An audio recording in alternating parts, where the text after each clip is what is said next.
పింఛం విప్పిన వెలిగి మల్లె తొలకరి జల్లుల మేఘం మల్లె అలజడి హృదయం మాడిన కూచిపోడి రంగుల దిద్దిన బొమ్మకు మల్లె కవితలు వద్దిన పుస్తక మల్లె సంతోషంలో ముత్తుగా ఈ అమ్మాడి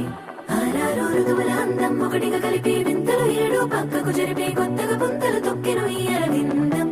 అమ్మమ్మో తాండవమాడే కృష్ణుడి నుండి వేణువ గానం తీయగ పండి రాధకు ప్రాణం ఉప్పొంగే ఆనందం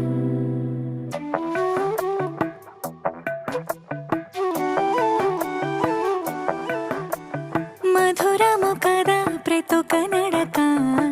నీతో కలిసేలా తరగని కథ మనదే కనుక